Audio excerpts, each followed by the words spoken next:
You didn't actually think that the ultimate Mortal Kombat fanatic was not going to review the new Mortal Kombat movie trailer, did you?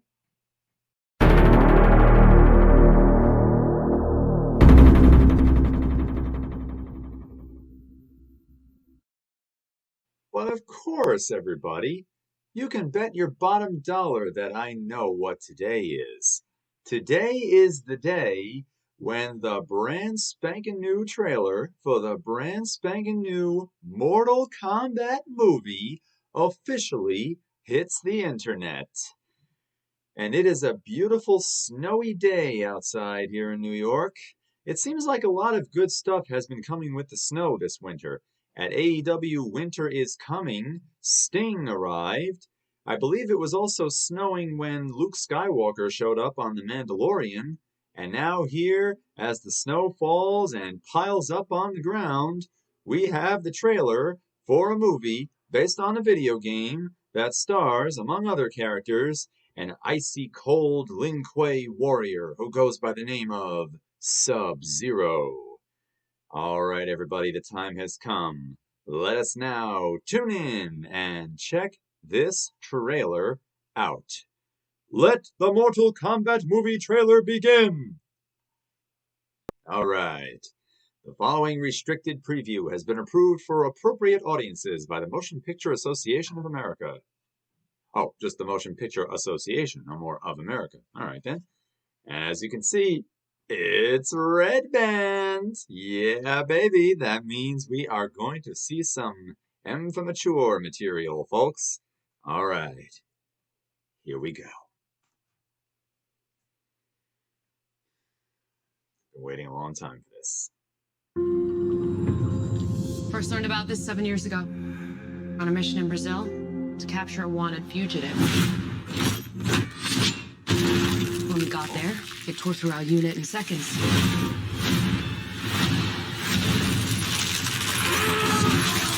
The target had superhuman abilities. Ah.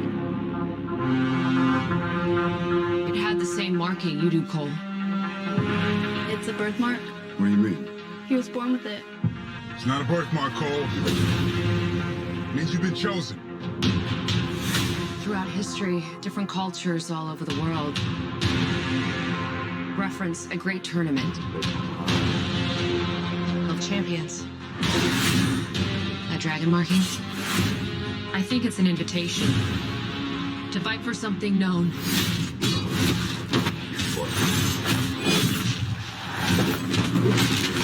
As Mortal Kombat. These are your champions. I'm Sonya. That's Kano. I'm Liu Kang. Thanks, Jax. Kung Lao. Lord Raiden. The fate of Earth is in our hands.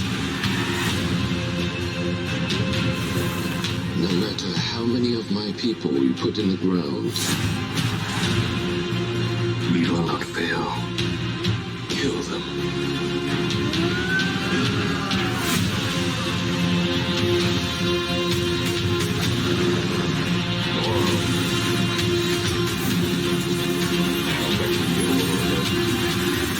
I am Sub-Zero.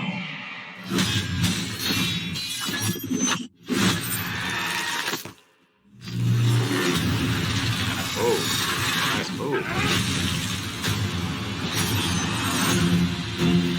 Get over here! Mortal Kombat. Finish them! Kano wins. You fucking beauty. Okay. All right, there you have it, everybody. Wow. Not bad, not too bad. Okay. Let me go on ahead and just reload this right here so that I could give you a little breakdown, if I may.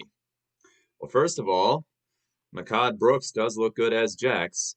Yes, that's Makad Brooks, not Steve Harvey, as the internet made it sound like. For those who don't know, Makad Brooks played James Olsen in the CW Supergirl show, and he did pretty good in that.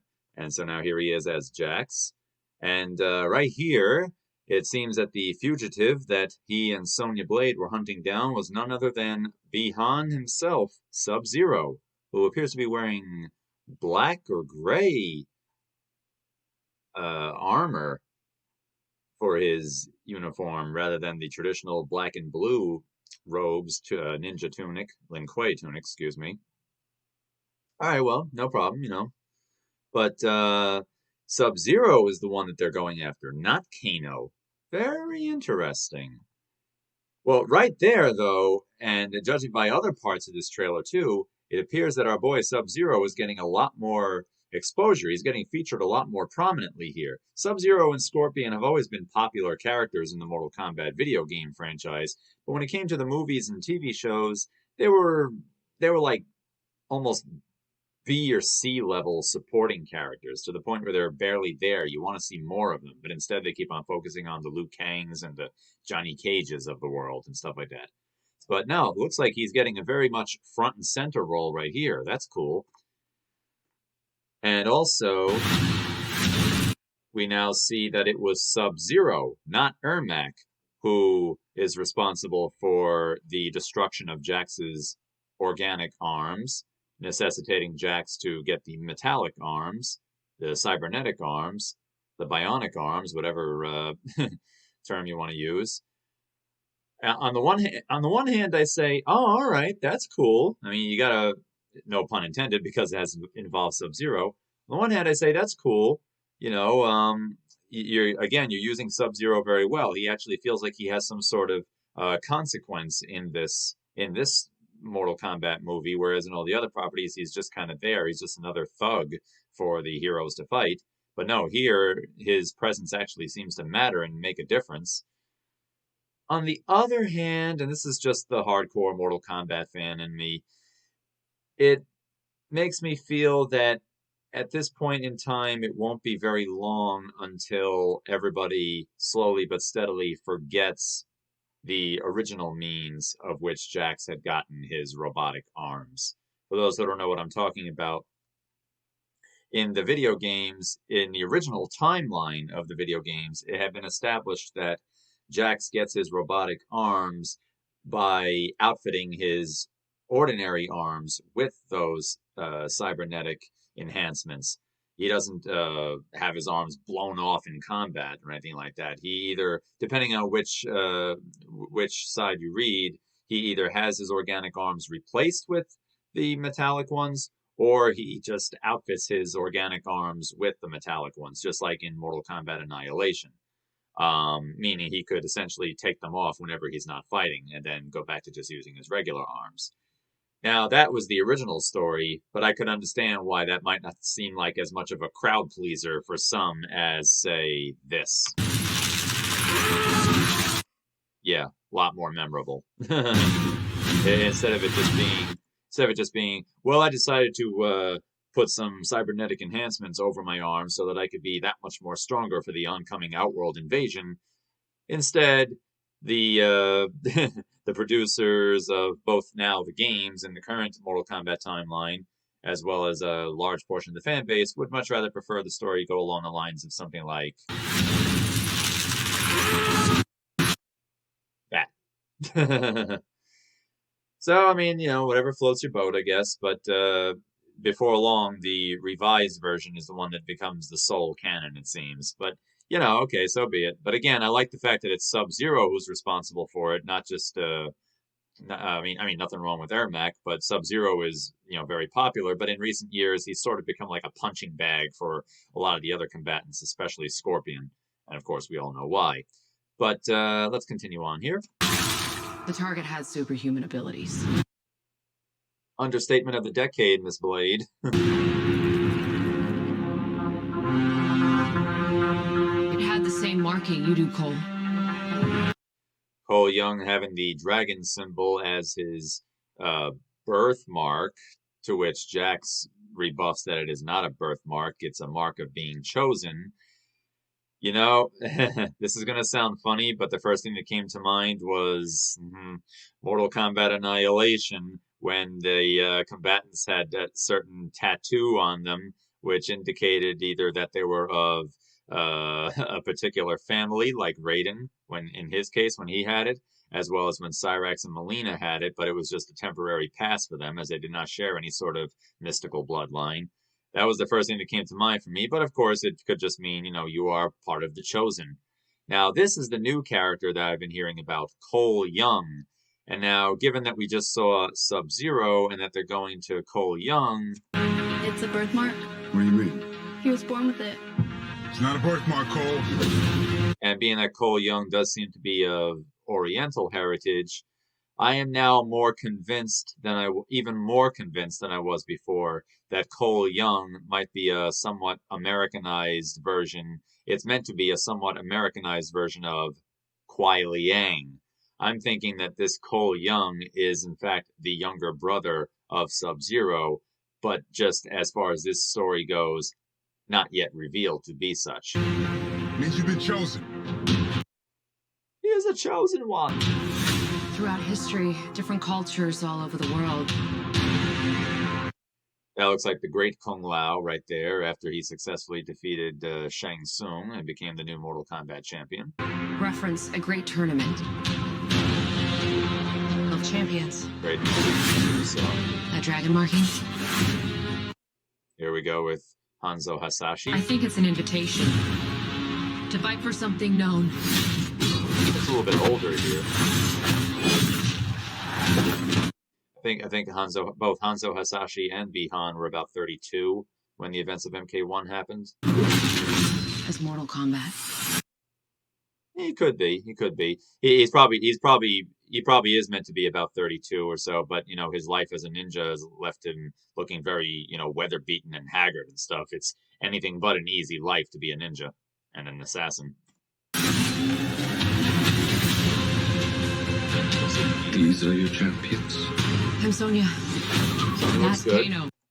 Kano, interesting. Kano does not seem to have a metallic implant. He does not have a bionic eye here. It seems These that... are your champions. I'm Sonya. That's... Well, let me amend that.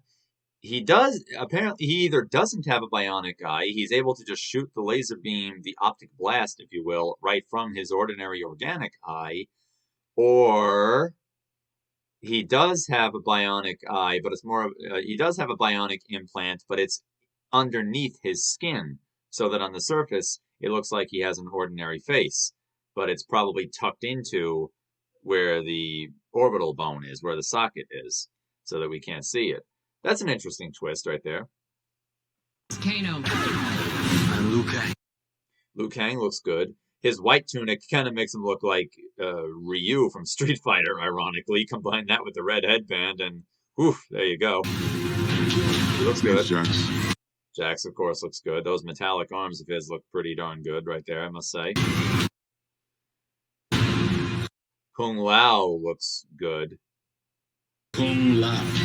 Yeah. Lord Raiden. The fate. Raiden.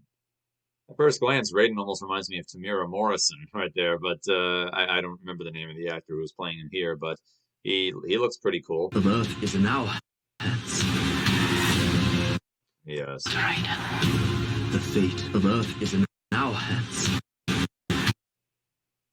Nice group shot right there. Although, isn't that interesting? You got Kano on the far left, fighting alongside the forces of light. Huh, curious. Does that mean that Kano is not a bad guy in this timeline? In this Mortal Kombat adventure? I don't know. Obviously, Scorpion. Looking more like a real samurai more so than a ninja. That armor of his and everything looks a lot bigger, a lot more bulkier. Much more like a feudal Japan samurai rather than a, ninja warrior who's in need of having as light of an attire as possible in order to do jumps and kicks and whatnot. No matter how many of my people we put in the ground. No matter how many of my people we put in the ground. Melina. At first glance, her mouth looks like it's pretty ordinary other than the sharp teeth, but I'm willing to bet that perhaps that's a disguise, meant to make her look like Kitana, but perhaps as the course of the movie goes on, her mouth expands or something like that, you know, kind of like a Terminator. When you peel away the fake organic skin, you see the metallic skull underneath. So I'm willing to bet that's what's going on here. But that is, of course, meant to be Melina, you know, licking the sai, the blood off of the sai. And you can see the eyes there, very Tarkatan-like. Obviously, Shao Kahn. Mortal Kombat 11 looking Shao Kahn as well, with the really tall horns on the helmet there. Are we going to get another ending to this one that's like, you weak, pathetic fools, I've come for your souls? I wonder. Kill them. Shang Tsung, I have to say, looks a lot like Kari Tagawa right here. They got a very similar looking actor, and I think that's cool. I think that's really good. He looks like Shang Tsung. Nice touch. Could that be smoke? I mean, it looks more so like smoke around him rather than, you know, vaporized ice or snow or anything like that. Than an Arctic cold. Looks more like smoke. Okay. Liu Kang. Again, the white and the red headband make him look more like Ryu than Liu Kang, but, you know, just go with it.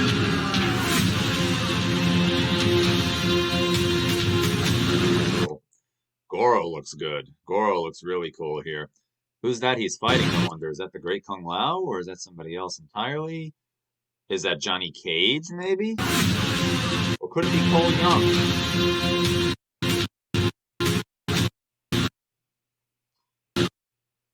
Who's that guy he's fighting right there? Is that Cole Young? Could that be Johnny Cage, maybe? I mean, the red sash around the waist of holding up the black pants suggests MK1 Johnny Cage, which of course would be a neat callback to Cage and Goro's rivalry in the old movie. Perhaps.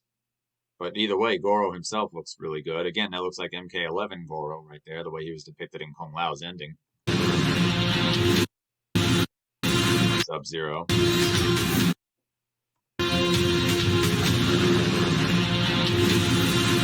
Yeah, the filmmakers are definitely Sub-Zero fans here. I can see that much.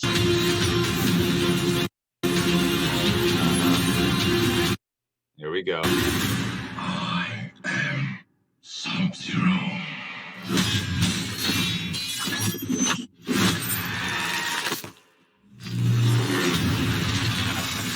That's a really cool combo right there. Really cool move.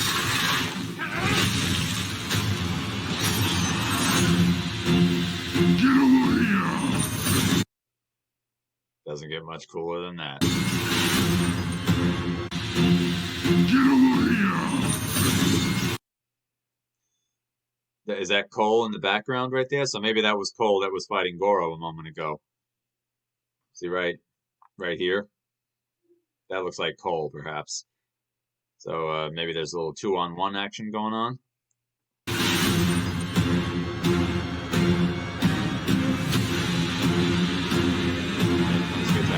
Finish them!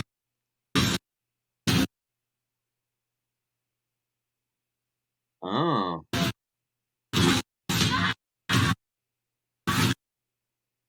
Oh, look at that. Kano wins. You fucking beauty. There you go. And that's something else right there. Okay. Wow. That's pretty cool. That was a pretty impressive trailer there. Overall, I thought it was good.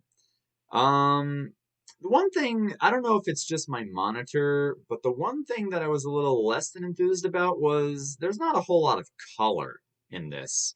I mean, even at its darkest, Mortal Kombat always had very colorful outfits for their characters, and the environments were very colorful also. Like in Outworld, you had a bright, vibrant purple sky, and you had the statues really lit up and stuff like that, and you know, Shang Tsung's Island Fortress had a lot of nice colors. The red on the decorations and things like that, the flags, everything really popped, you know. But between the characters' costumes and the settings, everything just looks very muted in terms of colors. I'm a little bit off-put by that. I mean, I guess it's to make it look dark and gritty and all, but I don't know. I'm a guy who likes bright, vibrant colors, even in the darkest of games and movies and stuff like that. It's just a thing with me. But that's one of the things that appealed to me about the ninja characters. Sub-Zero had a bright, vibrant blue. Scorpion had a bright, vibrant yellow. Reptile had a bright, vibrant green, and so on and so forth. So that was one thing. Again, I'm not sure if it's just my monitors not properly tuned or nothing. I think it is, but the colors were a little bit lacking, I thought. Um, Also, this Cole Young guy, I mean, he seems to be kind of taking the place of Johnny Cage. But like I said, I'm willing to believe that he might have some sort of relationship with Sub-Zero. He might be Kuai Liang, Um, what else here? Oh, Shang Tsung, like I said, he looks good there. Oh, Kano, yeah, Kano fighting alongside the good guys now. I mean, when Jax and Sonya were talking about we were hunting down a fugitive and all the way to Brazil, naturally the first thing that comes to mind is, oh, they must be looking for Kano. But no, not this time.